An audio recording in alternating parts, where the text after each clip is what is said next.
الحمدللہ رب العالمین والصلاة والسلام علی سید الانبیاء والمرسلین اللہم صلی علی سیدنا و مولانا محمد وعلی آلہ واصحابہ وبارک وسلم وصلی علیہ۔ دنیا کے تمام دیکھنے والوں کو، تمام چاہنے والوں کو، تمام پیار کرنے والوں کو، اور جہاں جہاں تک اس وقت میری آواز کو سنا اور مجھے دیکھا جا رہا ہے، جنید اقبال کی جانب سے انتہائی محبت کے ساتھ السلام علیکم۔ ایک بار پھر ناظرین، آپ کو پر نور صبح میں صبح نور کے ساتھ میں دل کی گہرائیوں سے خوش آمدید کہتا ہوں، اور آئیے بلا توقف چلیں گے حضرت ابو انیس محمد برکت علی علیہ رحمہ کی تالیف اسماء النبی کریم صلی اللہ علیہ وآلہ وسلم سے رسول اللہ صلی اللہ علیہ وآلہ وسلم کا ایک اسم مبارک پڑھنے اور سننے کی سعادت حاصل کرتے ہیں۔ سیدنا طارق الثقلین صلی اللہ علیہ وآلہ وسلم، ہمارے سردار، دو بھاری چیزیں چھوڑنے والے۔ درود و سلام بھیجے اللہ آپ صلی اللہ علیہ وآلہ وسلم پر، آپ صلی اللہ علیہ وآلہ وسلم کے اہل پاک پر، اور صحابہ کرام رضوان اللہ تعالیٰ علیہم اجمعین پر۔ حضرت زید بن ثابت رضی اللہ عنہ بیان کرتے ہیں کہ حضور نبی کریم صلی اللہ علیہ وآلہ وسلم نے فرمایا کہ بے شک میں تمہارے پاس دو بھاری چیزیں چھوڑ کر جا رہا ہوں، ایک اللہ کی کتاب جو کہ آسمان و زمین کے درمیان پھیلی ہوئی رسی کی طرح ہے، اور دوسری چیز میری اطرت یعنی میرے اہل بیت۔ ہمارے ساتھ ناظرین آج آپ نے ضرور جڑے رہنا ہے، کیونکہ آج امام علی رضا علیہ السلام کا یوم ولادت ہے۔ میری جانب سے 92 نیوز کی جانب سے اور میرے تمام اسکالرز کی جانب سے دل کی گہرائیوں سے امام عالی مقام کی ولادت کی بہت بہت مبارکباد۔ ناظرین، مشک تو وہ ہے جو خود مہکے، نہ کہ وہ جسے عطر بیچنے والا یہ بتائے کہ یہ مشک ہے۔ سیدہ فاطمہ الزہرا سلام اللہ علیہا کے پیارے، امامت کے آسمان کے 8ویں حسین ترین تارے، نام علی کی نسبت تمام اوصاف و کمالات اپنے وجود میں سموئے ہوئے، نام رضا کی نسبت آسمان و زمین میں خداوند عالم رسول اکرم صلی اللہ علیہ وآلہ وسلم اور ائمہ طاہرین نیز مخالفین اور موافقین کی رضا سمیٹے ہوئے اہل بیت کے گھرانے کی انتہائی سنہری ترین کڑی، علم کی، حلم کی، جود و سخا کی، عطا کی حسین ترین لڑی، زہد و تقوی میں جن کی شان ہے بڑی، اپنی ہمشیرہ حضرت فاطمہ سلام اللہ علیہ کا مان، امام الطریقۃ الجنیدیہ والقادریہ والی خراسان امام علی رضا علیہ السلام، وہ عظیم الشان ہستی ہیں ناظرین جو اپنی ذات میں زہد و تقوی و پرہیزگاری کی اس اعلیٰ ترین منزل پر فائز تھے جہاں دیکھنے والا تو بظاہر امام علی رضا علیہ السلام کو دیکھتا تھا، مگر کردار و اطوار میں وہ مولا کائنات مولا علی کرم اللہ وجہ الکریم کو پاتا تھا۔ کہ کیا شان ہے جانشین امام موسیٰ کاظم علیہ السلام کی کہ جن کی والدہ کا انتخاب خود سرور دو جہاں صلی اللہ علیہ وآلہ وسلم میں خواب میں فرمایا۔ کیا مقام ہے امام علی رضا علیہ السلام کا کہ جن کی نشو و نما اور تعلیم و تربیت امام جعفر صادق علیہ السلام کے شہزادے اور نور نظر باب الحوائج سیدنا امام موسیٰ کاظم علیہ السلام کے زیر سایہ اس مقدس ماحول میں ہو رہی ہے جس ماحول کا ایک ایک لمحہ نور ہی نور ہے، کہ بچپن اور جوانی کی متعدد منزلیں امام موسیٰ کاظم علیہ السلام کی صورت اس نور کے زیر سایہ طے ہوئیں جہاں مولا کائنات سے لے کر امام جعفر صادق علیہ السلام تک فیضان کا سمندر ایک ہی ہستی میں سمٹ کر امام علی رضا علیہ السلام میں اس طرح منتقل ہوا جنہیں اپنے دادا امام جعفر صادق علیہ السلام کے بعد علمی فیوز پھیلانے کا اس قدر موقع ملا کہ اللہ تعالیٰ نے یہ کام آپ سے لیا۔ ناظرین کرام، آپ جانتے ہیں کہ اہل بیت کے مقدس نفوس پر بے انتہا مظالم ڈھائے گئے، اور تاریخ ظاہر اس بات پہ شاہد ہے، لہذا امام علی رضا علیہ السلام کی اعلان جانشینی کا معاملہ بھی یکسر مختلف نظر آتا ہے کہ امام موسیٰ کاظم علیہ السلام کی فراست تھی کہ وہ دیکھ رہے تھے کہ اہل بیت سے بغض، حکومت کا ظلم و جبر چونکہ بڑھتا جا رہا ہے، لہذا آپ علیہ السلام نے وقت سے پہلے امام علی رضا علیہ السلام کی جانشینی کا اعلان اس طرح سے فرمایا کہ یہ اہتمام دیگر ائمہ کے ہاں نظر نہیں آتا۔ اللہ تعالیٰ نے آپ کو بڑی شان سے نوازا تھا کہ آپ کی علمی شان اس قدر بلند تھی کہ جن کو ان کے والد عالم آل محمد فرما کر جن سے ہر مسئلے کے حل کے لیے خاندان والوں کو رجوع کرنے کی تلقین فرمائیں، جو 20 برس کی عمر میں، صرف 20 برس کی عمر میں امام مالک علیہ رحمہ کے زمانے میں مسجد نبوی میں روضہ رسول صلی اللہ علیہ وآلہ وسلم پر اس شان سے علمی مسند سجاتے ہیں اور فتاوے صادر فرماتے ہیں کہ علماء اسلام مشکل سے مشکل ترین مسائل کا حل آپ ہی سے پوچھنے آپ کی بارگاہ میں آتے ہیں۔ حضرت امام علی رضا علیہ السلام کو ناظرین 35 برس کی عمر میں جب آپ کے والد بزرگوار سیدنا امام موسیٰ کاظم علیہ السلام کی شہادت کی خبر ملی اور امامت کی ذمہ داری آپ کی طرف منتقل ہوئی تو یہ وہ وقت تھا جب بغداد میں ہارون رشید تخت خلافت پر تھا اور اہل بیت اطہار علیہ السلام کے خلاف حالات جو ہیں وہ ٹھیک ٹھاک مخالفت کی سمت میں چل رہے تھے۔ اس ناخوشگوار ماحول میں ناظرین سیدنا امام علی رضا علیہ السلام نے خاموشی کے ساتھ شریعت کی خدمات سر انجام دیں، اور پھر وہ وقت آیا کہ مامون الرشید نے عرب دنیا کی حمایت کی خاطر اپنی حکومت کے دوام کے لیے آپ علیہ السلام کو دامادی آفر کی، اور کسی وجہ سے آپ کو قبول کرنی پڑی۔ مگر بات وہ یہ ناظرین کہ ثروت و اقتدار کے ساتھ فقیرانہ زندگی اختیار کرنا، بلند مرتبہ حاصل کرنا، یہ مردان خدا کا حصہ ہوتا ہے، اور کردار جب مولا کائنات کی آل کا ہو تو چشم فلک گواہ ہے کہ جس وقت امام علی رضا علیہ السلام مسلمانوں کی اس عظیم الشان سلطنت کے ولی عہد بنائے گئے جس کی وسعت یعنی اس مملکت کی وسعت کا عالم یہ تھا کہ روم اور فارس کا ذکر بھی تاکہ نسیان میں نظر آتا ہے، جہاں اگر بادل سامنے سے گزرتا تو خلیفہ کی زبان سے آواز بلند ہوتی کہ تجھے جہاں برسنا ہے برس، تیرا خراج تو یقیناً ہمارے پاس ہی پہنچے گا۔ امام علی رضا علیہ السلام اس وسیع سلطنت کی ولی عہدی میں فقر کی دستار پہن کر فائز ہوتے ہیں، اور دیکھنے والے دیکھتے ہیں کہ کوئی جاہ و عشمت نہیں، کوئی پروٹوکول نہیں، کوئی تعیشات نہیں، اس قدر بڑا منصب ہونے کے باوجود بھی انتہائی سادہ زندگی گزار کر لوگوں کو بتلاتے ہیں کہ ایک بار پھر بظاہر تو امام علی رضا علیہ السلام سامنے ہیں، لیکن حقیقتاً مولا کائنات مولا علی کرم اللہ وجہ الکریم کے پیروکار سامنے موجود ہیں۔ ہمارے ساتھ ناظرین اس وقت موجود ہیں 3 شخصیات یقین تعارف کے محتاج ہیں۔ پہلی شخصیت ممتاز عالم دین جناب علامہ اکرام حسین القادری صاحب تشریف فرما ہیں۔ دوسری شخصیت ممتاز اسکالر اسسٹنٹ پروفیسر جامعہ کراچی جناب ڈاکٹر سید محبوب بخاری صاحب تشریف فرما ہیں، اور تیسری شخصیت ممتاز عالم دین جناب مفتی محمد مدنی رضا صاحب تشریف فرما ہیں۔ تینوں احباب کو السلام علیکم، خوش آمدید۔ آخر میں ملک کے معروف شناخہ جناب محمد عرفان قادری صاحب منقبت کا نذرانہ پیش فرمائیں گے، تو آپ ہمارے ساتھ ضرور جڑے رہیں گے کیونکہ آج امام علی رضا علیہ السلام کے مناقب انشاءاللہ ہم سب مل کے بیان بھی کریں گے، اس تیقن کے ساتھ کہ کل بروز محشر آپ انشاءاللہ ہم پر نظر کرم فرمائیں گے۔ آغاز کرتے ہیں سب سے پہلے آپ سے علامہ صاحب، پہلے بتائیے، میرا خیال ہے ان رفتوں کو تو ہم کیا بیان کریں کہ جو نسبی شان اللہ تعالیٰ نے امام علی رضا علیہ السلام کو عطا فرمائی، اس میں حصہ ڈالیے، اور پھر یہ دیکھیے یہ کیسی ایک خاص بنت نظر آتی ہے کہ قدرت جو ہے وہ جو چاہتی ہے، سرکار مدینہ صلی اللہ علیہ وآلہ وسلم خاص طور پہ کرم فرماتے ہیں، اور دربار مصطفیٰ صلی اللہ علیہ وسلم سے آپ کی والدہ کا باقاعدہ انتخاب وہ جو خواب کے ذریعے ہوتا ہے بتائیے، اور پھر اللہ تعالیٰ نے جو امام موسیٰ کاظم علیہ السلام کو آپ کے والد گرامی کو جو مقام عطا فرمایا، آغاز کی۔ بسم اللہ الرحمن الرحیم۔ سب سے پہلے تو جملہ ناظرین کو حضرت سیدنا امام علی رضا رضی اللہ تعالی عنہ کے یوم ولادت کی ڈھیروں مبارکباد ہوں۔ اللہ رب العزت ان کا فیضان ہم سب کا مقدر اور نصیب فرمائے۔ یقیناً خون مصطفیٰ اپنی جانفشانی میں، اپنے نور میں اور اپنے ادراک میں ایک خاص ملکہ رکھتا ہے، اور اس ملکے کی بنیاد ذات رسالت مآب صلی اللہ علیہ وآلہ وسلم ہے، اور حضور علیہ الصلوۃ والسلام کے مبارک خون کا فیضان آج بھی جاری و ساری ہے اور قیامت تک انشاءاللہ، بلکہ یوں کہیے کہ مبارک نورانی خون کا فیضان نور کی صورت میں آج بھی جاری ہے، اور وہ نورانیت آج بھی بکھیر رہا ہے۔ ان ہستیوں کا تذکرہ جب بھی کیا جاتا ہے تو جو یوں سمجھیے کہ مردہ چہرے ہوتے ہیں انہیں بھی تابناکی نصیب اور میسر ہو جاتی ہے۔ حضرت سیدنا امام علی رضا رضی اللہ تعالی عنہ کی شخصیت پر جب ہم بات کرتے ہیں تو آپ کا سب سے پہلا اور سب سے خوبصورت تعارف یہ ہے کہ آپ امام موسیٰ کاظم کے شہزادے ہیں۔ اب اس نسبی شان کی جب ہم بات کرتے ہیں تو امام موسیٰ کاظم جن کے ہمیں شہزادے نظر آتے ہیں ان کو امام جعفر صادق کہا جاتا ہے، اور امام جعفر صادق کا تعارف جو ہے گویا کہ تعارف کا محتاج ہی نہیں، کیونکہ آپ شہزادے ہیں امام باقر کے، اور باقر العلوم جنہیں کہا گیا، اور پھر باقر العلوم کو جو فیضان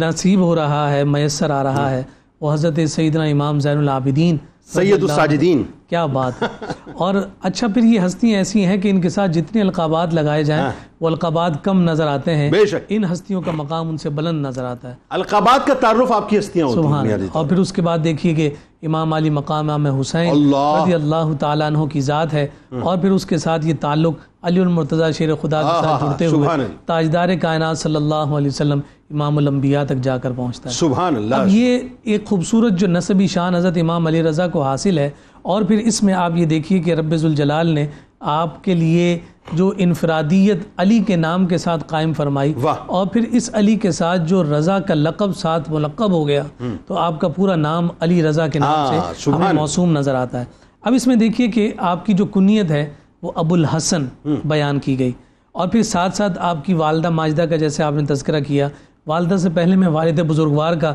تذکرہ کرنا ضرور جی، یہ باب الحوائج کا ذکر نہ ہو تو ہم دروازے پہ کیسے پہنچیں گے، یہ بتائیے۔ سلسلہ کاظمیہ کے عظیم علمبردار اور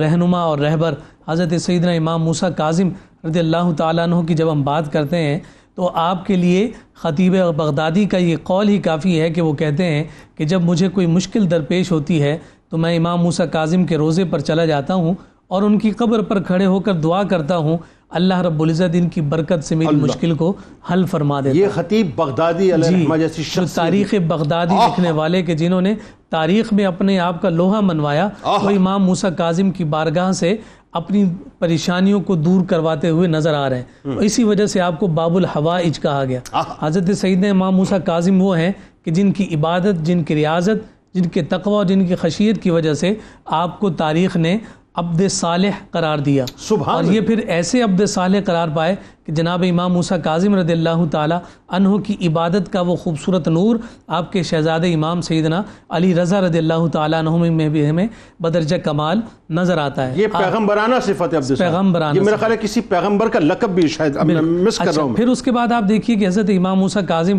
رضی اللہ تعالی عنہ جو امام علی رضا کے والد بزرگوار ہیں، آپ کی شخصیت کے حوالے سے یہ بات ذکر کی گئی کہ آپ ہمہ جہت شخصیت۔ اچھا، ہمہ جہت شخصیت ان کو اس وجہ سے کہا جاتا ہے کہ امام جعفر صادق کے جملہ علوم کا حقیقی جو اظہار ہمیں نظر آیا ہے وہ امام موسیٰ کاظم رضی اللہ تعالیٰ عنہ میں نظر آیا۔ اچھا، پھر حضرت باقر رضی اللہ تعالیٰ عنہ جو امام موسیٰ کاظم کے دادا محترم ہیں، حضرت امام باقر کا جو روحانی فیضان ہے وہ ہمیں حضرت امام موسیٰ کاظم رضی اللہ تعالیٰ عنہ میں نظر آیا، اور آج آپ کو جہاں کہیں بھی کاظمی سادات نظر آتے ہیں اور جو موسوی سادات آپ کو نظر آ رہے ہیں، وہاں پہ یہ خوبصورت رنگ آپ کو آج بھی نظر آتا ہے، اور آپ ان کے جد امجد۔ پھر آپ دیکھیے کہ جب والدہ ماجدہ کا حضرت سیدنا امام علی رضا کی والدہ ماجدہ کا تذکرہ کیا جاتا ہے تو آپ کی والدہ محترمہ کا نامی اس میں گرامی نجمہ خاتون ہے، اور جیسا کہ آپ نے بھی سوال کے طور پر ہی گویا کہ جواب بھی ذکر کیا کہ خواب میں حضور نبی رحمت صلی اللہ علیہ وسلم کی جانب سے خاص آپ کے لیے اشارہ دیا گیا۔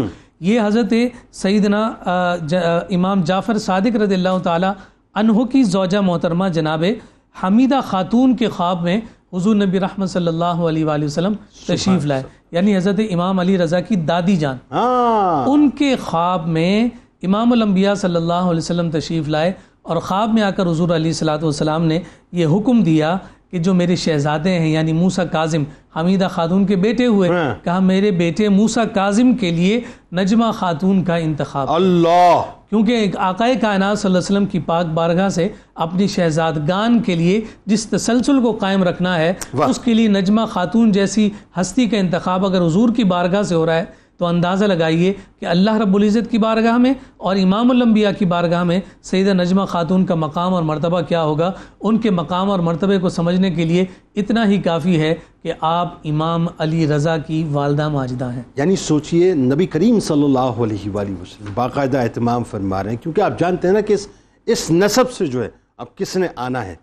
مطلب علی نے بھی آنا ہے اور اس رضا نے آنا ہے جس کے ساتھ پوری کائنات کی رضا شامل ہوگی۔ اب ذرا آئیے القابات پہ بات کرتے ہیں، حضرت امام علی رضا علیہ السلام کے القابات وہ ذرا بتائیے، اور پھر خاص طور پہ بلا تمثیل عرض کروں ڈاکٹر صاحب، آج لوگ اس بات کا مطلب جو ایک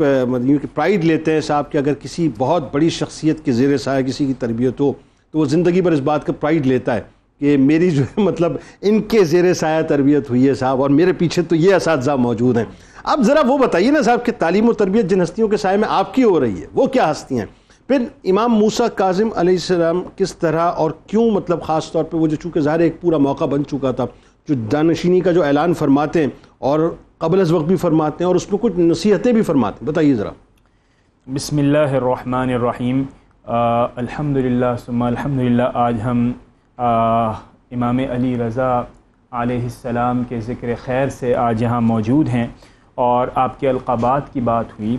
اور جنید بھائی بنیادی طور پر القابات انسان کا فخر بھی ہوتے ہیں، اور جیسے آپ نے کہا کہ ایسی شخصیتوں کے زیر سایہ تربیت پانا یہ بنیادی طور پر ایک آنر ہوتا ہے، ایک رسپیکٹ ہوتی ہے جو کہ آپ اپنے سے پیشتر علماء، ائمہ اور مربیین کو دیتے ہیں۔ امام علی رضا جیسے کہ القابات کے حوالے سے آپ نے ارشاد فرمایا تو پہلا لقب جو کہ آپ کی شہرت رکھتا ہے وہ ہے صابر، اور آپ سوچیے کہ حضور اکرم صلی اللہ تعالیٰ علیہ وسلم کے ساتھ اس کی نسبت جوڑیے اور یہ دیکھیے کہ صبر کا پیمانہ جو حضور پرنور حضرت محمد مصطفیٰ صلی اللہ تعالیٰ علیہ وسلم نے نہ صرف اپنے اقوال کے ساتھ بلکہ اپنے اعمال اور لائف سٹائل یعنی زندگی گزارنے کے منہج کے ساتھ دکھایا اور اسے عملاً نسل در نسل منتقل فرمایا ائمہ اہل بیت نے، اس کا مظہر حضرت امام علی رضا علیہ السلام کے اندر بھی آپ کو نظر آتا ہے، اور اتنا نظر آتا ہے کہ آپ کی وجہ امتیاز اور لقب کے طور پر بنی کہ آپ صابر کہلائے۔ دوسری اس سے زیادہ شہرت پانے والا لقب جو کہ آپ کے نام کا حصہ بن گیا وہ ہے رضا، اور رضا کے حوالے سے عمومی طور پر یہ کہا گیا کہ اللہ رب العزت حضور پرنور حضرت محمد مصطفیٰ صلی اللہ تعالیٰ علیہ وسلم اور عامت الناس بالخصوص جو مسلمان ہیں وہ آپ سے راضی ہو گئے، اور بالخصوص جو جملہ آپ کے ہاں روایات میں لکھا گیا ہے وہ کیا ہے کہ ہر مخالف و موافق آپ سے راضی ہو گیا۔ اب یہ اتنے کردار کی اعلیٰ مثال ہوتی ہے کہ مخالف بھی ہو اور موافق بھی ہو، ان دونوں کے اندر ایک خاص حکمت عملی کے ساتھ موافقت پیدا کرنا اور اپنے کردار کو آپ بالکل آپ سوچئے کہ بے داغ رکھنا، یہ بڑے کمال کی بات ہوتی ہے، اور امام علی رضا علیہ السلام کے اندر یہ کردار بھی پایا جاتا ہے۔ یعنی موافقت میں بولے سمجھ آتی ہے بات، لیکن مخالف موافقت میں بولے یہ سمجھ نہیں آتی بات، لیکن یہ آپ کا کردار تھا، یہ آپ کا کردار تھا۔ اور اسے عرف عام میں بعض اوقات اس کو مس انٹرپریٹ کر کے لوگ کیا سمجھتے ہیں کہ یہ نامناسب ہے۔ نہیں، علم دین کا پیغام پہنچانے والوں کے لیے یہ ضروری ہے کہ اگر کردار کی یہ صفت نہ ہو تو آپ حضور پرنور حضرت محمد مصطفیٰ صلی اللہ تعالیٰ علیہ وسلم کی حکمتوں سے بھی آپ محروم ہو جائیں گے، اور جو پریگمیٹک ٹچ ہے جس کی بنیاد پر علم دین پہنچتا ہے، علم اللہ رب العزت کا پیغام پہنچتا ہے، بعض اوقات آپ کی چرب زبانی، بعض اوقات آپ کی وہ بات کرنے سے جس سے لوگوں کے دل خراب ہو سکتے ہیں، اسلام سے بے رغبتی پیدا ہو سکتی ہے، اس کردار میں کمی ہو تو پھر اس طرح کے مسائل پیش آتے ہیں۔ اور امام علی رضا نے وہ امانت جو حضور اکرم صلی اللہ تعالیٰ علیہ وسلم نے پہنچائی، اور پھر آپ کا وہ حق بنتا تھا کہ آپ آگے پہنچاتے تو آپ نے وہ پہنچائی۔ دوسری بات، آپ کے مربیین ذکر ہوا اور بہت اچھا ذکر ہوا، اور مختصراً سے چند جملے میں کہوں گا کہ امام موسیٰ کاظم جن کے بارے میں کہا گیا عبد صالح، جن کے بارے میں یہ کہا گیا کہ آپ کیا ہیں، آپ باب الحوائج۔ جنید بھائی، آج کل ہم ان چیزوں پر توجہ کم دیتے ہیں، تو آپ سوچئے کہ جب مربیین باب الحوائج ہوں، یعنی لوگوں کی ضرورتیں کیسے پوری کرنی، تو علم دین کیا صرف اور صرف اسی چیز کا نام ہے؟ صرف اور صرف اسی چیز کا نام ہے کہ آپ نے جو پڑھا وہ آگے منتقل کر دیا الفاظ؟ نہیں، عملاً آپ لوگوں کے مسائل کیسے حل کر سکتے ہیں، یہ بڑا کمال ہے۔ تو ظاہر اور باطن کے علوم کو پہنچایا، حدیث کو سیکھا آپ نے حضرت امام موسیٰ کاظم رحمۃ اللہ تعالیٰ علیہ اور علیہ السلام کے ساتھ۔ پھر جانشینی کا سوال ہو رہا ہے، دیکھیں یہ بھی ایک بہت بڑی امانت ہے۔ قرآن کریم میں آیا کہ فَاسْأَلُوا أَهْلَ الذِّكْرِ إِن كُنتُمْ لَا تَعْلَمُونَ۔ جب امام موسیٰ کاظم نے یہ محسوس کیا کہ ان کے اوپر سختیاں ہیں، ان کی رائٹ آف موومنٹ، اچھی بات آپ جوڑ رہے ہیں، ان کی رائٹ آف موومنٹ کو ریسٹرکٹ کیا جا رہا ہے، ان کی رائٹ آف ایسوسیشن کو ریسٹرکٹ کیا جا رہا ہے، یعنی انہیں محدود سے محدود تر کیا جا رہا ہے، تو آپ یہ جان رکھیے کہ کتنا خوف ہوگا کہ حضور کی امانت جو کہ آپ کے سینوں میں موجود ہے، جو آپ لوگوں تک منتقل کر سکتے ہیں، وہ اگر لمیٹڈ ہو تو آپ کی دور بینی نے یہ دیکھ لیا، باریک بینی نے یہ دیکھ لیا کہ اگر میں اپنا صحیح بندہ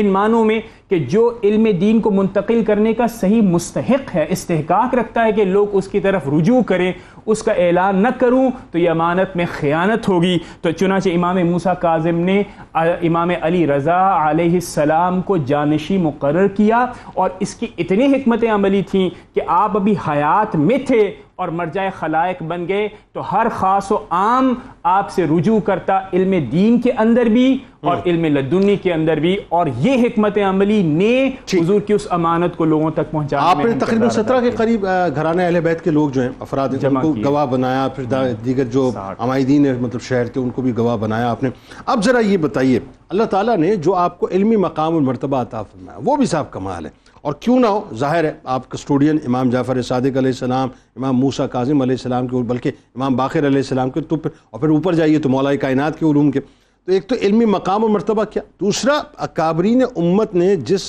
عقیدت کے ساتھ، جس چاہ کے ساتھ، جس لجاجت کے ساتھ، جس محبت کے ساتھ، جس الفت کے ساتھ خراج تحسین پیش کیا آپ کی بارگاہ میں، بتائیے ذرا۔ بسم اللہ الرحمن الرحیم۔ جیسے کہ آپ نے ذکر کیا کہ آپ کا تعلق ایک ایسے گھرانے سے ہے کہ جو گھرانہ آل ہے مدینۃ العلم کی، اور جن کے جد ہیں باب مدینۃ العلم، تو یقیناً ان کے گھرانے میں اگر علمی فیض نہ ہو تو پھر کس کے گھرانے میں؟ اللہ اکبر۔ اور یہ وہ لوگ ہیں کہ جنہوں نے علمی فیض حاصل کر کے پھر دنیا میں تقسیم کیا۔ واہ۔ امام موسیٰ کاظم کہا کرتے تھے، ابھی امام علی رضا جو ہے یہ ابھی منصب امامت پر فائز نہیں ہوئے تھے، لیکن اسی وقت جو ہے وہ امام موسیٰ کاظم اپنے خاندان کے لوگوں کو اور اپنے دیگر جو بیٹے تھے، شہزادے تھے، ان کو کہا کرتے تھے کہ تمہارے بھائی علی جو ہیں یہ علمی مقام و مرتبے میں تم سب سے بلند ہیں، اگر تمہیں کوئی دینی مسئلہ دریافت کرنا ہو تو پھر ان سے پوچھا کرو۔ اللہ۔ اور جب باقاعدہ آپ کا امام موسیٰ کاظم رضی اللہ تعالیٰ عنہ کا وصال ہوا تو پھر امام علی رضا جو ہے وہ مرجع خلائق بنے،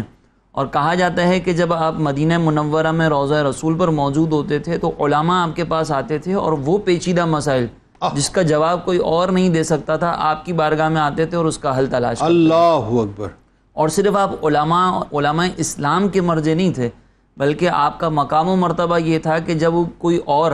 کسی دین پر ہونے والے اعتراض کا جواب نہیں دے سکتا تھا نا، تو وہاں پر کھڑے ہو کر آپ جواب دیا کرتے تھے۔ ایک واقعہ آپ کی سیرت میں یہ درج ہے کہ ایک مرتبہ ایک نصرانیوں کے جو پادری وغیرہ ہوتے ہیں ان میں سے کسی نے جو نا وہ مسلمانوں کے متکلمین جو ہوتے ہیں، عقیدے سے تعلق رکھنے والے، ان سے مناظرہ کرتے تھے، اور وہ سوال کرتا تھا کہ ہم تو جو ہے وہ حضرت عیسیٰ علیہ السلام پر یقین رکھتے ہیں، آپ بھی یقین رکھتے ہیں،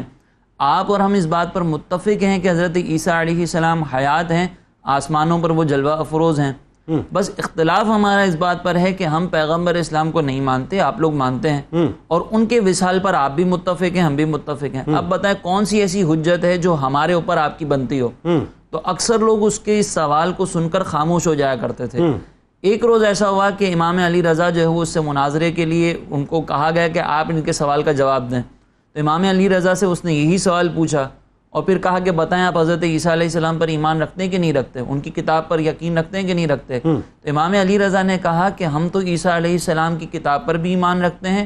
اور ہم ان کے پیغام پر بھی ایمان رکھتے ہیں، جو پیغام انہوں نے یہ دیا اپنے حواریوں کو کہ آخر میں ایک نبی آئیں گے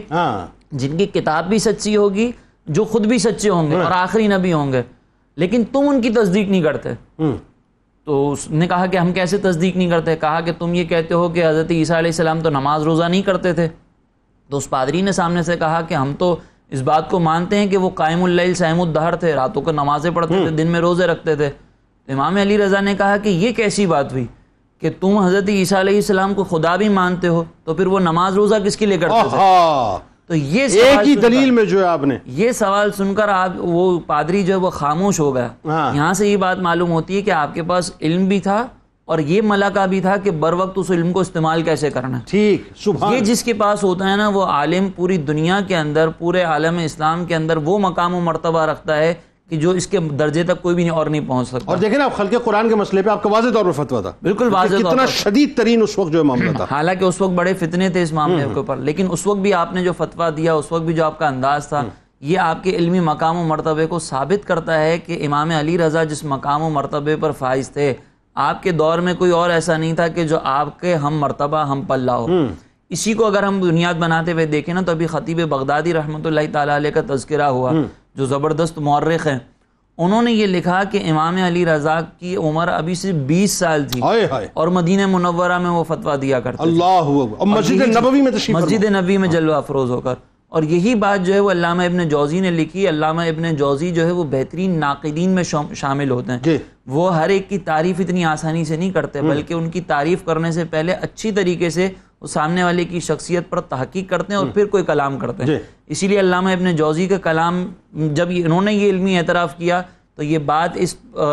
بات کو ثابت کرتی ہے کہ امام علی رضا کا جو مقام علم تھا وہ بہت بلند تھا. امام مالک علیہ رحمہ کا دور، امام مالک رحمۃ اللہ تعالی، وہ اپنی بزرگی کی عمر کو مطلب پہنچ چکے تھے اور اس وقت وہ اعتراف کر رہے ہیں علم دین کا. پھر اگر ہم دیکھیں تو مزید جو ہے وہ ہمیں اکابرین امت کا یہ ملتا ہے. امام ابن حبان یہ بھی زبردست محدث بھی تھے، اسی طریقے سے عالم اور فقیہ بھی تھے. اور صحیح ابن حبان یہ ان کی مشہور ایک کتاب ہے جس کی وجہ سے انہوں نے شہرت حاصل کی. یہ کہتے ہیں کہ اہل بیت سادات میں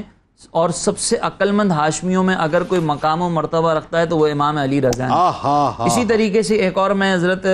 قاضی شیخ یوسف نبہانی رحمۃ اللہ تعالی علیہ کا تذکرہ کرتا ہوں. وہ کہتے ہیں کہ سیدنا امام علی رضا اکابر ائمہ میں سے عظیم شخصیت تھے،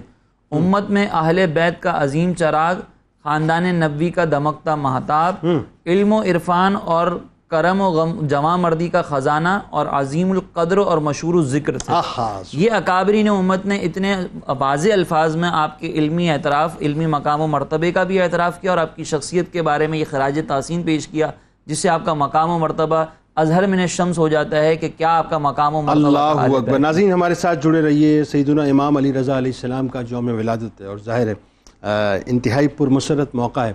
اللہ تبارک و تعالیٰ سے دعا ہے کہ اس ذکر کو اللہ تعالیٰ اپنی بارگاہ میں مقبول فرمائے. آئیے سرکار علیہ السلام کی بارگاہ میں، ان کی آل کی بارگاہ میں درود پاک کا نذرانہ پیش کرتے ہیں اور لوٹ کے آپ کو بتلائیں گے کہ امام علی رضا علیہ السلام کا جو فیضان خاص طور پہ مختلف سلاسل میں منتقل ہوا اور بالخصوص قادریہ سلسلے کے اندر کس طرح سے منتقل ہوا، یہ ذرا قادریوں کو بھی سمجھنا چاہیے درود پاک سرکار کی بارگاہ میں.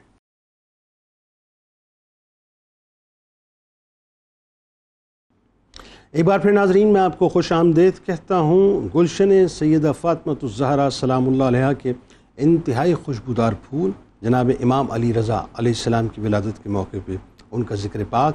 کہ تو نور زہرا دل مرتضیٰ امام رضا. توجہ چاہیے آپ تینوں احباب کی. تو نور زہرا دل مرتضیٰ امام رضا، مقام تیرا ہے کتنا بڑا امام رضا، تیرا جمال جمال رسول اکرم ہے، تو ہے شبیہ شہ لا فتح امام رضا، تم ہی ہو عالم آل محمد عربی،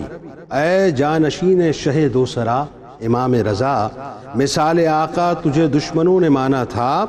لقب ہے اس لیے تیرا رضا امام رضا.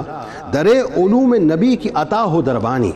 در علوم نبی کی عطا ہو دربانی، تو ابن باب حوائج ہے یا امام رضا. تو فخر سید سادات فخر مولا ہے، تو فخر زینب و زین العبا امام رضا. ہمارے حق میں سفارش اگر تو مولا کرے، خدا بھی ٹالے نہ تیرا کہا امام رضا. تو سر سورہ کیسر، تو راز یزدانی، تو ہی امام، تو ہی پیشوا امام رضا.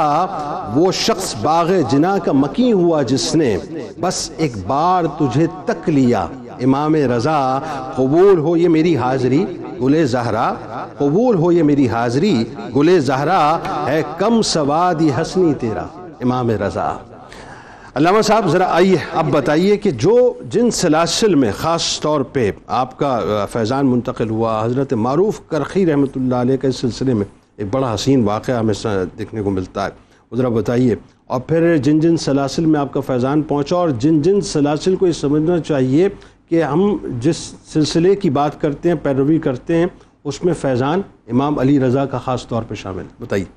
جی بسم اللہ الرحمن الرحیم. حضرت سیدنا امام علی رضا رضی اللہ تعالی عنہ کی ذات والا صفات سے جن سلاسل نے آگے اپنے انوار بکھیرے ہیں، ان میں جس ہستی کے ذریعے سے بالخصوص وہ انوار پھیلتے ہوئے میں نظر آتے ہیں، وہ حضرت سیدنا معروف کرخی رضی اللہ تعالی عنہ کی ذات والا صفات ہے. حضرت سیدنا معروف کرخی رحمۃ اللہ تعالی علیہ کا تعلق حضرت سیدنا امام علی رضا سے بہت زیادہ خاص ہے.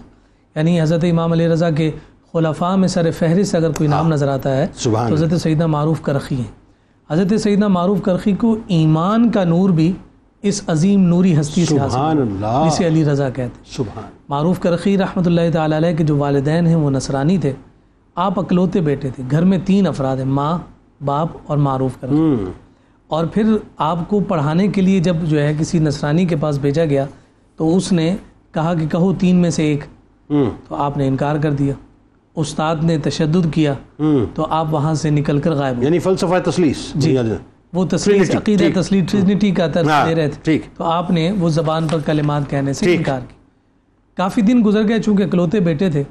والدین تو یہ چاہتے تھے کہ یہ نصرانی رہیں، لیکن اب وہ تپش اور تڑپ جو اولاد کی تھی وہ اتنی بڑھ گئی کہ اب ماں باپ کہتے تھے بس بیٹا واپس آ جائے، کسی بھی مذہب پر ہوگا ہم قبول کر لیں گے، اور جس مذہب پر وہ ہوگا وہ ہم بھی قبول کریں گے. تو معروف کرخی جب واپس آئے تو آپ دین اسلام کا نور لے کر آئے تھے، اور جن سے لے کر آئے تھے وہ حضرت علی رضا ہی تھے. تو اس کی برکت سے آپ کے والدین سبحان اللہ. جناب سیدنا معروف کرخی کو جب خلفائے علی رضا میں شمار کیا جاتا ہے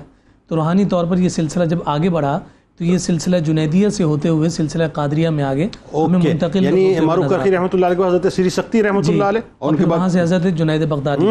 یہاں حضرت سیدنا علی المرتضیٰ کو ایک خاص علی رضا رضی اللہ تعالیٰ عنہ کو ایک خاص لقب دیا جاتا ہے، امام الطریقۃ الجنیدیہ والقادریہ. وجہ یہ بنتی ہے کہ حضرت معروف کرخی رضی اللہ تعالیٰ عنہ کے ذریعے سے سلسلہ قادریہ میں فیضان حضرت امام علی رضا کا جناب سیدنا معروف کرخی کے ذریعے سے جاری ہوا. سبحان تو اللہ. آج اگر دنیا میں جہاں کہیں بھی سلسلہ قادریہ کے ہمیں ماننے والے نظر آ رہے ہیں تو وہاں پر یہ حصہ مشترک موجود ہے کہ یہ سلسلہ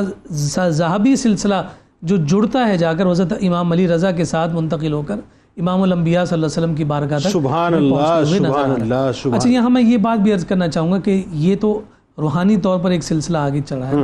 اسی کے ساتھ ہمیں یہ نظر آتا ہے کہ ایک علمی سلسلہ بھی آگے بڑھا جو حدیث کے باب میں ہمیں نظر آتا ہے. آپ کا ایک سفر ہے جو نیشا پور کے حوالے سے معروف ہے، اور تاریخ کی کتب نے اسے بڑی لذت کے ساتھ سلسلہ سبحان اللہ. اور پھر حضرت امام علی رضا رضی اللہ تعالیٰ عنہ مامون الرشید کے طلب کرنے پر جب آپ نیشا پور جا رہے ہیں تو آپ مرو جا رہے ہیں جہاں پر اس نے بلایا تھا، تو نیشا پور سے آپ مرو، اور پھر نیشا پور سے جب آپ گزر رہے ہیں تو اس مقام پر آپ یہ دیکھیں کہ 20,000 لوگ آپ کے استقبال کے لیے کھڑے ہیں. اور وہ عام لوگ نہ تھے، عام لوگ نہ تھے. ان میں ائمہ محدثین ہیں اور ان میں بڑے بڑے نام نظر آتے ہیں، جن میں حضرت شیخ محمد بن اسلم توسی رحمۃ اللہ تعالیٰ علیہ جیسا محدث بھی نظر آتا ہے، ابو زرع رازی رضی اللہ تعالیٰ عنہ جیسی شخصیت بھی نظر آ رہی. امام علی رضا رضی اللہ تعالیٰ عنہ کے چہرے پر پردہ تھا. آپ سے گزارش کر کے کہا گیا کہ ہمیں بھی نور رسول دکھائیے جو آپ کے چہرے میں چمک رہا ہے. آپ نے جب اپنے چہرے سے اس نقاب کو اور اس پردے کو ہٹایا ہے تو کوئی رو رہا ہے، کوئی جو ہے چیخیں مار کر جو ہے نا دھاڑ رہا ہے، کوئی مسکرا رہا ہے، اور ہر ایک کی کیفیت اپنی اپنی ہے. اور کسی کا عالم یہ کہ گھوڑے کے سموں سے لپٹا ہوا تھا، سموں سے لپٹا ہوا ہے. یہ وہ عقیدت اور محبت کا اظہار تھا جو نیشا پور نے حضرت سیدنا امام علی رضا رضی اللہ تعالیٰ عنہ سے فرمایا. جب آپ جانے لگے ہیں تو اس وقت انہی 2 ہستیوں نے جو بڑی ہستیاں وہاں موجود ہیں، حضرت شیخ محمد بن اسلم توسی اور حضرت ابو زرع رازی، ان دونوں نے کہا کہ کوئی حدیث ہی ہمیں مصطفیٰ کی سناتے چلے جائیں. تو یہ وہ مقام ہے جہاں پر آپ نے اس حدیث مبارکہ کو بیان فرمایا کہ جس حدیث کو سلسلۃ الذہب کے نام سے جانا جاتا ہے. اور یہ ایسی خوبصورت کڑی بنی جسے خود حضرت علی رضا رضی اللہ تعالیٰ عنہ بیان فرما رہے ہیں کہ میں نے اپنے والد امام موسیٰ کاظم سے، انہوں نے جعفر صادق سے، انہوں نے امام باقر سے، انہوں نے زین العابدین سے، انہوں نے امام حسین سے، انہوں نے علی المرتضیٰ سے، علی المرتضیٰ نے محمد مصطفیٰ سے، محمد مصطفیٰ نے جبریل سے، اور جبریل رب ذوالجلال سے یہ پیغام لے کر آئے کہ اللہ رب العزت فرماتا ہے لا الہ الا اللہ میرا قلعہ ہے، اور جس نے جو اس قلعے میں داخل ہوا وہ میرے قلعے میں داخل ہونے کے بعد میرے عذاب سے امان پا گیا. اور یہ بات تو اس حدیث کی رہ گئی. اس حدیث کا جو سلسلہ ہے، سند جو ہے اسے امام احمد بن حنبل رضی اللہ تعالیٰ عنہ مقام دے رہے ہیں. فرما رہے ہیں کہ یہ مبارک سند اگر مجنوں پر پڑھ دی جائے، دیوانے پر پڑھ دی جائے، اللہ رب العزت اس کا جنون اور اس کا دیوانہ بند اللہ. اور یہ جملے کسی عام شخصیت کے نہیں، امام احمد بن حنبل رحمۃ اللہ علیہ کے ہیں. اب ذرا آئیے، کیا خوبصورت رچاؤ سے آپ نے بیان کیا اس کو. ہارون رشید کے بیٹوں کی ایک گرفت، ظاہر اقتدار کی رسہ کشی، اور ہوتا یہی ہے جب آپ وعدہ کچھ اور کر کے آتے ہیں، کیونکہ جو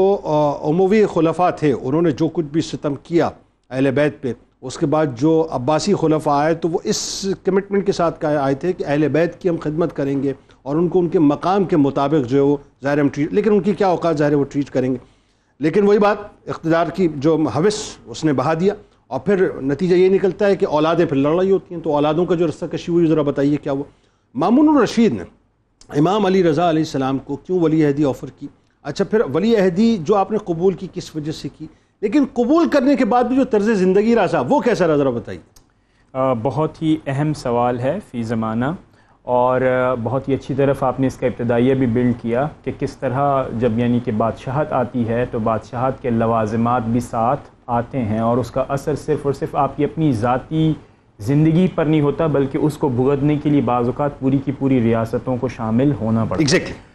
یہ جو ہارون الرشید ہے اس کا زمانہ کم و بیش کوئی 24 سال کا ہے، 786 عیسوی سے لے کر 809 عیسوی کے درمیان. اور اس کے درمیان جب اس کا اقتدار تھا تو اس کے 2 بیٹے امین اور مامون کے درمیان رسا کشی ہوئی، اور بنیادی طور پر دربار میں لڑائی یہ تھی کہ ایک عربی النسل تھا اور دوسرا اجمی النسل تھا. اور دربار میں یہ بھی ڈویژن تھی کہ جو لوگ عربی النسل تھے اور یہ سمجھتے تھے کہ ان کو ڈومینیٹ کرنا چاہیے وہ ایک کی سپورٹ میں تھے، اور پھر اسی طرح اس کے بالکل برعکس امین عربی النسل تھا، مامون جو اجمی النسل تھا. ٹھیک. اور پھر اس کا فیصلہ ہارون الرشید نے اسٹیٹ کو اس طرح ڈیوائیڈ کر کے کیا کہ جو عربی علاقے تھے جس میں مصر تھا، شام تھا، وہ امین کے حوالے کر دیا، جو خراسان تھا وہ مامون کے حوالے کر دیا. اور یہ سولوشن کوئی بہت زیادہ اچھا سولوشن نہیں تھا. نتیجہ کیا نکلا کہ خانہ جنگی ہوئی. ٹھیک ہے. اب امین یہ چاہتا تھا کہ اسے عربی لوگ بھی سپورٹ کریں. ٹھیک ہے. تو کون سی وہ شخصیت ہو سکتی ہے جو کہ مرجع خلائق ہو؟ جسے مامون یہ چاہتا تھا کہ اسے عربی النسل سپورٹ کرے کیونکہ اس نے امین کو مار دیا تھا. جی یعنی مامون یہ چاہتا تھا، یعنی مامون چونکہ خود اجمی النسل تھا، وہ چاہتا تھا عربی اس کو سپورٹ کریں تاکہ وہ بنیادی طور پر ایک انٹیگریٹ کرے. اب جب یہ سپورٹ ہوئی تو امام علی مقام امام علی رضا وہ شخصیت تھے کہ اگر وہ سپورٹ کرتے یا ان کو آپ دکھا سکیں کہ وہ کسی نہ کسی طور پر ان کے ساتھ شامل ہیں تو پھر وہ سپورٹ حاصل کی جا سکتی. چنانچہ ولی عہدی آفر کی گئی، اور ولی عہدی کو اب قبول کرنا یا نہ کرنا. تو میرا یہ خیال ہے اور احساس یہ ہوتا ہے کہ انکار کرنا چاہتے امام علی مقام تو کر سکتے تھے، لیکن آپ نے حکمت عملی کو سامنے رکھتے ہوئے یہ فرمایا کہ کیوں نہ ایک جو علم کی سیٹ آپ کو مل جائے اور علم اور دین کی خدمت ممکن ہو سکتی ہے اس سیٹ پر بیٹھ کر، اور شاید وہ دروازے جو کہ بند ہو سکتے تھے انکار کی صورت میں، ان تمام چیزوں کو سامنے رکھتے ہوئے، ماضی کے تجربات کو سامنے رکھتے ہوئے آپ نے اس بات کا انتخاب کیا. اچھا اس کا پہلو یہ بھی بنتا ہے کہ آپ نے وہ حکومت میں پھر وہ رہتے ہوئے ظاہر ہے آپ نے ان تمام خرافات کو ختم بھی کیا بڑے لیول پہ. میں یہ بالکل یہ ٹھیک بات ہے. اور آپ یہ دیکھیے کہ جس لوازمات کی بات میں نے ابتدا میں کی کہ جب آپ حکومت کو قبول کرتے ہیں تو اس کے ساتھ شہنشاہیت ساتھ آتی ہے، اس کے ساتھ ساتھ رعونت ساتھ آتی ہے، اس کے ساتھ ساتھ لوگوں سے دوری ساتھ آتی ہے، اس کے ساتھ ساتھ بیوروکریٹائزیشن ساتھ آتی ہے. لیکن امام عالی مقام نے حضور اکرم صلی اللہ تعالی علیہ وسلم کا وہ اسوہ نہیں چھوڑا، اپنے دادا جان کا، اپنے والد گرامی کا، یہ والے معاملات کے باب الحوائج ہونا، سادہ زندگی گزارنا، فقر کے اندر زندگی گزارنا، یہ نہ چھوڑا. اور آپ نے وہ ماڈل سیٹ کیا کہ اگر آپ دیندار شخصیت، اور یہاں پر ہم سب کے لیے بہت بڑا لیسن ہے کہ اگر آپ دیندار شخصیت ہیں، آپ دین کی نمائندہ شخصیت ہیں، اور اگر آپ دنیا کی کوئی پوزیشن آپ کو آفر ہو جائے، امام علی مقام کی سنتیں ہمارے لیے قیادت کا درجہ ان معنوں میں رکھتی ہیں کہ ہمیں اس سے سیکھنے کا موقع ملتا ہے کہ آپ دنیا کی بڑی پاورفل پوزیشن پر بیٹھ کر اگر سادہ زندگی گزارتے ہیں، لباس وہ سادگی کے اختیار کرتے ہیں جو کہ امام علی رضا نے اختیار کیا اور حضرت علی رضی اللہ تعالیٰ عنہ کی سنتوں میں سے شامل ہے، تو پھر یہ پوزیشن کو قبول کرنا بھی جسٹیفائیڈ ہوتا ہے اور لوگوں کے لیے اعلیٰ مثال بھی بن جاتی ہے. آپ دیکھیں نا، دربان نہیں تھے، پروٹوکول نہیں تھا، جو عام سے مطلب جو آپ کے لوگ آپ کے ساتھ ہوتے تھے چاکری کرنے والے، ان کو ساتھ بٹھا کے کھلانا، فرش پر بیٹھنا، مخملی قالین جو ہے مطلب وہ نہیں بچھایا. تو یہ ساری وہ چیزیں تھیں جو پریزیڈنٹس آپ نے سیٹ کیے. اور وہی بات ہے کہ اس عہدے کو بظاہر تو ظاہر ہے وہ ایک عہدہ تھا، لیکن اس جگہ پہ رہتے ہوئے، اس سیٹ پہ رہتے ہوئے دین کی جس طرح سے آپ نے خدمت کی ہے، یہی وجہ تھی کہ جو خاص طور پہ اس وقت کے جو یوں کہہ لیجئے کہ عباسی خلفاء کے جو موافقین تھے ان کو یہ لگ پتہ گیا تھا کہ جس مقصد کے لیے بٹھایا گیا مقصد ہمارا اب حل نہیں ہو رہا ہے، کیونکہ یہ مبارک نسل اور خون تو وہی ہے نا جو مولا کائنات کی. اچھا فائنلی آئیے ذرا آپ کے دیگر اوصاف و محاسن، بالخصوص آپ علیہ السلام کی جو عاجزی اور انکساری ہے صاحب، وہ تو رہتی دنیا تک ضرب المثل ہے، بتائیے ذرا. بسم اللہ الرحمن الرحیم. دیکھیں آپ کی عاجزی اور انکساری بطور خاص اگر ہم اس کا ذکر کریں تو پاس سب کچھ ہو اور اس کے باوجود فقر اختیار کیا جائے تو یہ جو ہے نا مرد مجاہد کا کام ہوتا ہے. یہ ایسے لوگوں کا کام ہوتا ہے کہ جو اللہ کی بارگاہ میں بڑے مقبول ہوتے ہیں، اور اس گھرانے سے اس کا تعلق ہو، اس گھرانے کے اندر یہ چیز نظر آئے تو یقیناً یہ گھرانہ ہی ایسا ہے کہ جن کے آقا و مولا، اگر نبی کریم علیہ السلام کی بات کی جائے تو سرکار علیہ السلام کے متعلق فرمایا گیا کہ مالک کونین نے گو پاس کچھ رکھتے نہیں، دو جہاں کی نعمتیں ہیں ان کے خالی ہاتھ میں. تو اس گھرانے سے جس کا تعلق ہوگا یقیناً وہ فقر کو اختیار کرنا ان کے لیے بڑی زبردست بات ہوگی. جیسے کہ آپ نے ذکر کیا کہ جب ولی عہدی پر فائز ہوئے تھے تو اس وقت عاجزی کا عالم یہ تھا کہ اپنے دربار میں موجود جتنے سائسین تھے، جتنے خادمین تھے، ان کو اپنے ساتھ بٹھا کر کھلاتے تھے. ایک مرتبہ کسی نے کہا کہ حضور ان کا اگر انتظام الگ کر دیا جائے تو اس میں کیا حرج ہے؟ تو اس پر امام علی رضا نے فرمایا کہ اب تم ذرا یہ بات بتاؤ کہ جب ہم سب کا رب ایک، والد ہم سب کے حضرت آدم علیہ السلام، والدہ ہماری بی بی حوا، اور عدل کا نظام یہ ہونا ہے کہ جو ہماری سزا و جزا ہے وہ ہمارے اعمال پر موقوف ہے، تو پھر یہ دنیا کے اندر ہم تفرقہ کیوں کریں؟ دنیا کے اندر ہم کیوں جدا رہیں؟ تو یہ آپ کا ایک انداز تھا. اسی طریقے سے ایک مرتبہ آپ کے دربار میں ایک سیاہ فام غلام موجود تھا تو آپ نے اس کی طرف اشارہ کر کے کہا کہ اللہ کی قسم اگر میں اپنی نبی کریم علیہ السلام سے تعلقی کی بنیاد پر یہ کہوں کہ یہ سیاہ فام غلام سے میں افضل ہوں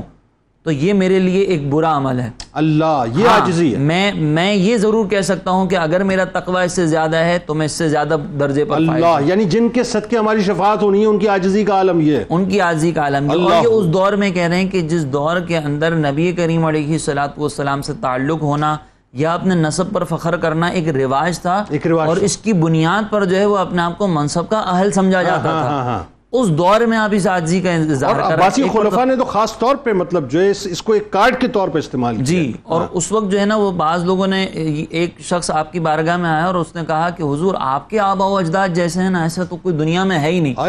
اس کے جواب میں آپ نے یہ کہا کہ میرے آبا و اجداد کو جو مقام و مرتبہ ملا ہے نا وہ صرف اس لیے ملا ہے کہ وہ تقوی اور پرہیزگاری کے پیکر تھے، اللہ رب العزت کی اطاعت کرنے والے تھے، اس کی فرما برداری کرنے والے تھے. اگر میں بھی ان کے نقش قدم پر چلوں گا تو مجھے یہ مقام و مرتبہ ملے گا. اللہ اکبر. اسی طریقے سے اگر ہم دیکھیں کہ ایک اور مرتبہ ایک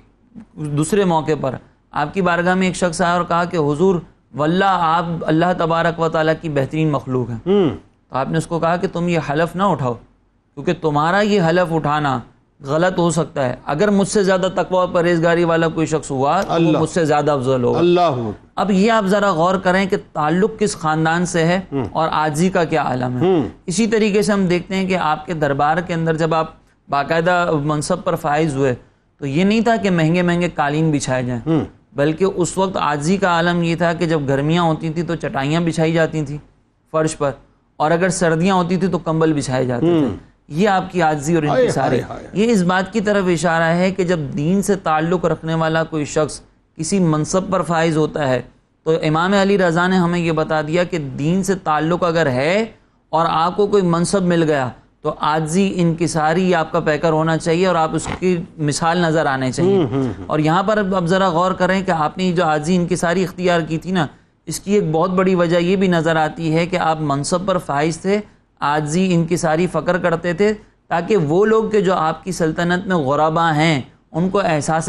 محرومی نہ ہو. تو ان کا احساس اور خیال کرنے کے لیے آپ نے عاجزی اور انکساری کو عام روٹین سے زیادہ کر دیا تھا. ویسے تو آپ عاجزی انکساری کے پیکر تھے، فقر اختیار کرتے تھے، لیکن جب اس منصب پر فائز ہوئے نا تو اس میں مزید اضافہ کر دیا. یہ آپ کا وہ مقام و مرتبہ ہے جو ہمیں سیرت میں نظر آتا ہے. بہت شکریہ آپ تینوں احباب کا، آپ تشریف لائے. دعا ہے کہ اللہ تبارک و تعالیٰ حضرت امام علی رضا علیہ السلام کا صدقہ کل بروز محشر ذکر کرنے والوں اور سننے والوں کو عطا فرمائے. ناظرین کرام، امام علی رضا علیہ السلام کی شخصیت ایسی شخصیت ہے کہ کئی ایک پہلو ہیں اور کسی ایک پہلو کا آپ اٹھا لیجئے، میں یقین سے آپ کو بات عرض کر رہا ہوں، آپ کی ہماری زندگی سنور جائے گی. خاص طور پہ جو اہل اقتدار ہیں، جو ظاہر کرسی پر تشریف فرما ہیں، جو حکومت کرتے ہیں، ان کو سمجھنا چاہیے کہ امام علی رضا علیہ السلام نے ولی عہدی کو ظاہر جن سرٹن یوں کہہ لیجئے کہ اپنا وجوہات کی بنا پہ جو ہے وہ قبول کیا، لیکن قبول کرنے کے بعد بھی آپ نے کیا کیا؟ آپ نے اپنے آپ کو ڈیٹیچ نہیں کیا عوام سے، بلکہ آپ نے مکمل طور پہ اپنے آپ کو عوام کے ساتھ اٹیچ رکھا، اور آپ ان کے پیڈسٹل پہ جا کے ان سے بات کرتے تھے، ان کی داد رسی کرتے تھے، ان کے لیے کام کرتے تھے. یہی وہ باتیں ہوتی ہیں صاحب جو رہتی دنیا تک آپ کو امر کر دیا کرتی ہیں. کاش ہمیں یہ بات سمجھ آ جائے. کتاب الشفا بھٹکے ہوئے کو راہ راست پہ لانے کا عمل آپ کو بتلاتے ہیں کہ اگر کوئی شخص سیدھے راستے سے بھٹک جائے تو سورۃ نازعات کی آیت نمبر 19 روزانہ 101 مرتبہ پڑھ کر پانی پہ دم کر کے اس شخص کو پلائیں، انشاءاللہ اسے ہدایت کا راستہ مل جائے گا. حضرت امام علی رضا علیہ السلام کا قول مبارک ہے کہ رشتہ داروں کے ساتھ صلہ رحمی اور پڑوسیوں کے ساتھ اچھا سلوک کرنے سے مال میں برکت ہوتی ہے، دل سے تکبر دور ہو جاتا ہے اور انسان کے اندر عاجزی پیدا ہوتی ہے. یہ صرف قول نہیں ہے صاحب، اگر اس کو آپ اپنی زندگی کا ایک منشور بنا لینا، ایک ایسا وظیفہ بھی ہے جو آپ کے بہت سے مسائل کا آپ کو ویسے بھی دے دے گا. روزنامہ 92 نیوز میں آج مضمون ضرور پڑھیے گا حضرت امام علی رضا علیہ السلام کے حوالے سے. ٹویٹر پہ میں فالو کر لیجئے، فیس بک پیج کو لائک کر لیجئے، یوٹیوب چینل کو سبسکرائب کر کے بیل آئیکن کو ضرور کلک کر لیجئے. ہمارے ساتھ ملک معروف شناخواں جناب محمد عرفان قادری صاحب موجود ہیں. آپ کو خوش آمدید، السلام علیکم. منقبت کا نذرانہ آپ سے پیش کرواتے ہیں. جاتے جاتے اپنی روح سے تجدید عہد وفا، لا یؤمن احدکم حتی اکون احب الیہ من والدہ وولدہ والناس اجمعین. اللہ تعالیٰ آپ کا، ہمارا، ہم سب کا، پاکستان کا، خاص طور پہ پاکستان کے لیے دعا کیجئے، پاکستان کے چپے چپے کے لیے دعا کیجئے، پاکستان کے ایک ایک محافظ کے لیے دعا کیجئے. اللہ تعالیٰ پاکستان کی حفاظت فرمائے اور پاکستان کی حفاظت کرنے والوں کی حفاظت فرمائے اور امت مسلمہ پر اپنا خاص فضل و کرم فرمائے. آمین. آئیے نعرہ لگائیں گے. پاکستان کا مطلب کیا؟ لا الہ الا اللہ محمد رسول اللہ صلی اللہ علیہ وآلہ وسلم. پیارے نبی کے دلبر حضرت علی رضا ہیں، پیارے نبی کے دلبر حضرت علی رضا ہیں، پیارے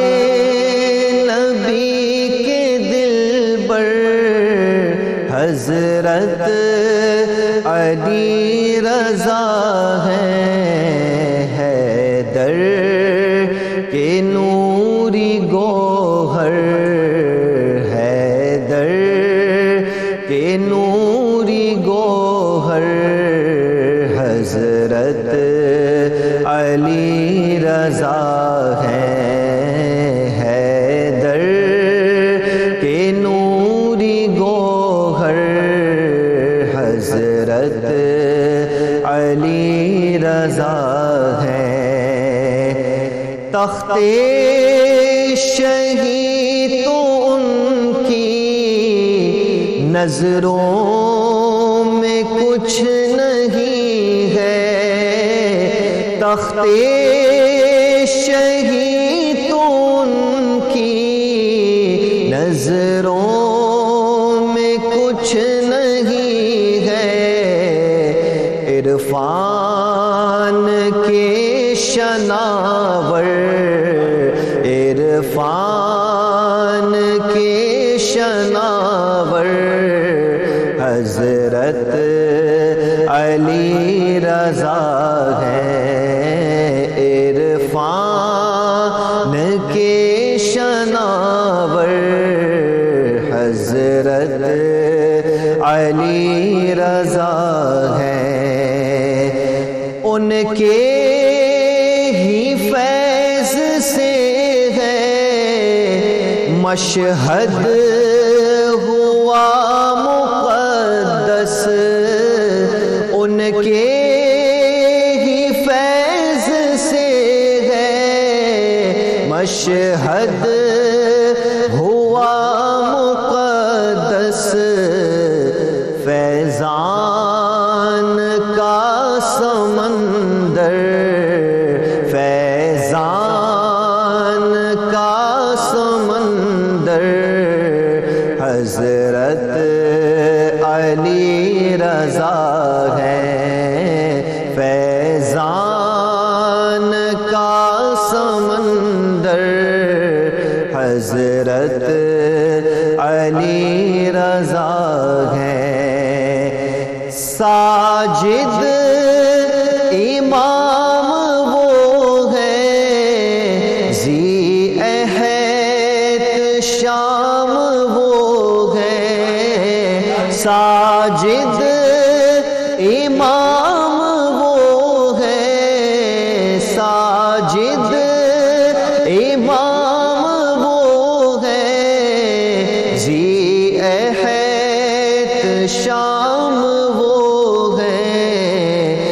کرتے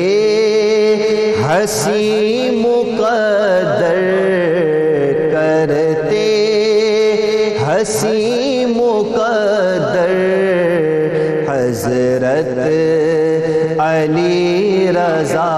ہے کرتے ہنسی مقدر حضرت